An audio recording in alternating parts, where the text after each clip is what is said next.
Yevropani Shvetsariyasi bo'lsa, Turkiyani Trabzoni bor. Negadir ko'pchilik sayyohlarimiz Turkiyaga sayohat qilishsa Antaliya, Kappadokiya, Istanbul bilan cheklanishadi.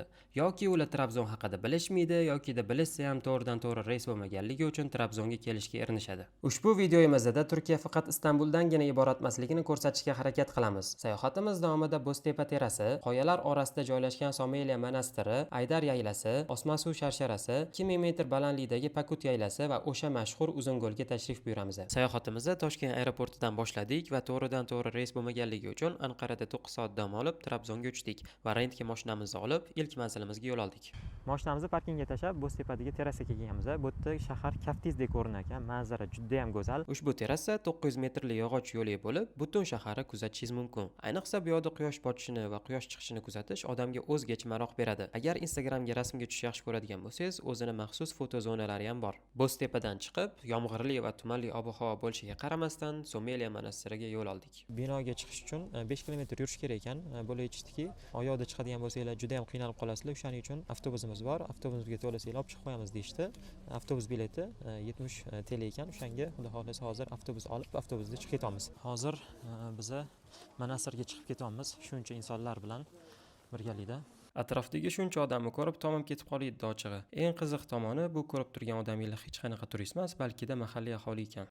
Bu bino 300 metr balandlikda qoyalar bag'rida joylashgan, xuddiki osilib turganga o'xshaydi. Tarixiy ma'lumotlarga qaraganda, Rim imperiyasi davrida 386-yilda qurilishni boshlagan. Bizantiya imperatori tomonidan kengaytirilgan. Usmoniylar Trabzonni fath qilgandan keyin ham ushbu monastir o'z faoliyatini davom ettirgan va 1923-yilda Gretsiya bilan aholi almashinuvi bo'lganda ushbu bino huvillab qolgan. Hozirgi vaqtda muzey vazifasini bajaryapti. Binoda turli xil rasmlarni ko'rishingiz mumkin va har bir rasmda Iso alayhissalom tasvirlanganlar. Ushbu monastirni yana ham yaxshiroq ko'rsatib bermoqchi edim, lekin tuman bilan kelisha olmaganimizga bu manzilimizni shu yerda tugatib, keyingi manzilga yo'l olamiz. Yo'lda davom etayotganmiz, baland tog'larda qurilgan masjidlar va uylar e'tiborimizni tortdi. Shu baland tog'larda qo'rqmasdan yashash insonni ajablantirib qo'yadi ochig'i.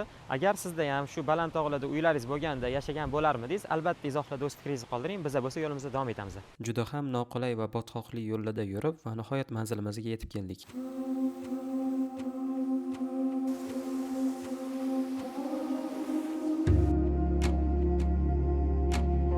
Ushbu sharshara Osmasuv sharsharasi deb ataladi. Sharsharaning umumiy balandligi 120 metr. Bu yo'lga kelib, nafaqat sharshara ovozidan zavqlanasiz, balki qo'shimchasiga go'zal manzaralarni ko'rib, miyangizni ham dam oldirib ketasiz.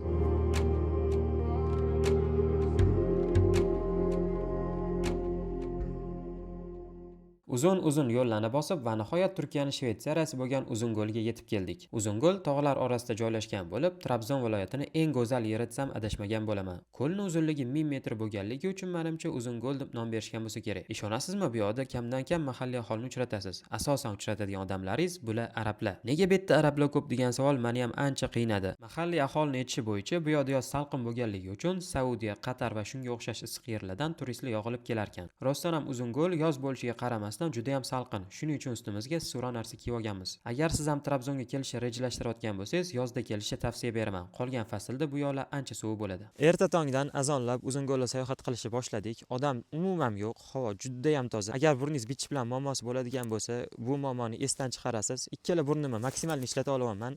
Toshkentda bo'lganimda bittasi bitib qolardi, boshqacha bo'lardi. Hozir burnim shunaqa nafas olyaptiki, bilmadim, oxirgi marta qachon bunaqa nafas olganman. Ko'lning tozaligi qattiq nazorat qilinadi. Mazza qilib kemada suzolmasangiz ham shunaqangi o'rdaklarni maroq bilan kuzatishingiz mumkin.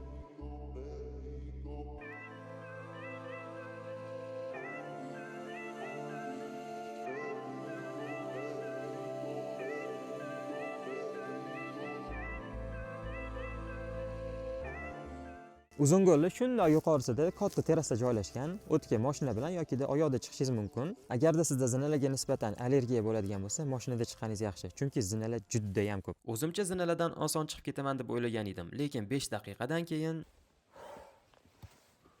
butun boshli Uzungo'lni mana shu terrasadan bemalol ko'rishingiz mumkin. Ochig'i nima deb ta'riflashga ham hayronman. Bitta o'zingizlar ko'ringlar. Kamera bu go'zalliklarni umuman olib bera olmadi. Agar mablag' va vaqtingiz bo'ladigan bo'lsa, bu yoqqa tashrif buyurib, o'z ko'zlaringiz bilan ko'rishni maslahat beraman. Hech qanaqa tur firmasiz sayohat qilishingiz zo'r tarafi, vaqtingizni o'zingiz belgilay olasiz, o'zingiz xohlagancha qola olasiz. Masalan, mana orqamdagi turistlar mana shu 5 minut turishdi, o'sha chaqirib ketishyapti.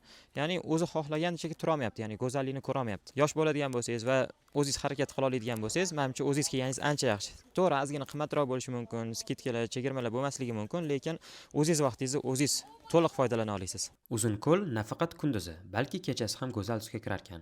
Yorqin chiroqlar atrofni yanayam bezab beryapti. Kechki sayrni yaxshi ko'rsangiz, ko'l bo'ylab mazza qilib yurishingiz mumkin. Odamlar gavjum, bolajonlar xursand, bu akamiz bo'lsa musiqani qo'yib olib mazza qilib o'ynayaptilar. Biroq choy qilaganlar. Choy.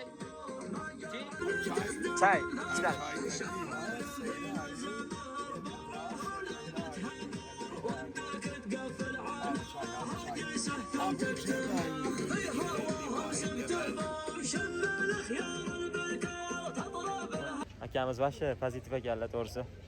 Kayfiyatni ko'targanlar uchun choy oldik, lekin mazasini bilaman, ichib ko'rib aytaman. Masalan, choy mazasiga keladigan bo'lsa, o'zimizning quruq choy bor, o'shani 5-6 qoshiq solib, ustiga shakar qo'shib qo'yganga o'xshar ekan.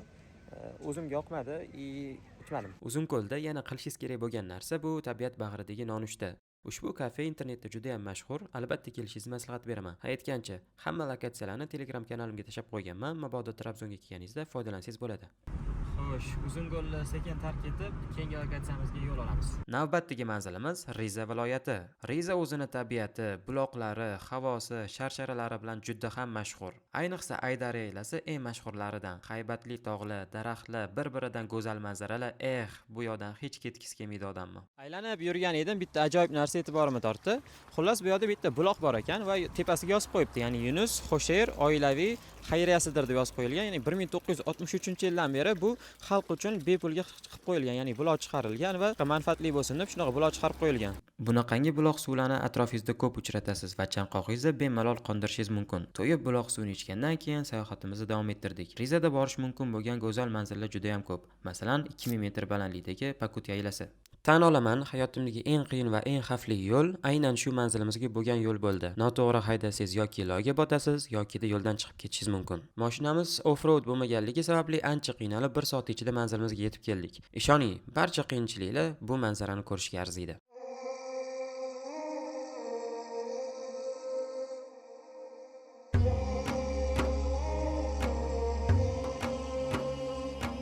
Bulutlardan-da balandda bo'lishni, haqiqiy tabiatdan bahra olib, toza havosdan nafas olishni istasangiz, Pakut yaylasi aynan siz uchun. Bu yoqda gavjum odamlar, mashina signallari sizni umuman bezovta qilmaydi. Balki haqiqiy tabiat ovozidan zavqlanib, yomg'ir ovozidan dam olsangiz bo'ladi. Go'zal tabiatga qarab bir nimalarni o'ylab o'tirish uchun ham eng yaxshi joy desam adashmagan bo'laman.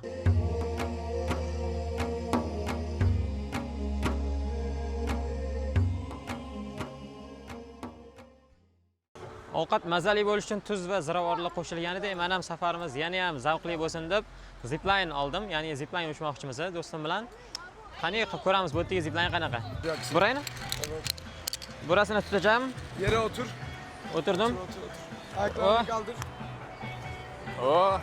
Umuman olganda, shunaqangi oqar suvni ustida zipline uchish ancha zavqli bo'lar ekan. Menga eng yoqqan tarafi ziplinening yetarlicha uzunligi va oqar suvdan kelayotgan shabada bo'ldi.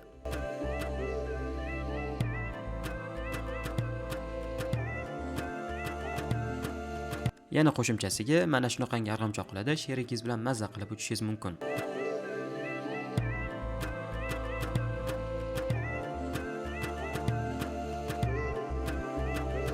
Agar ko'pchilik bilan kelgan bo'lsangiz, rafting uchun ham imkoniyat bor.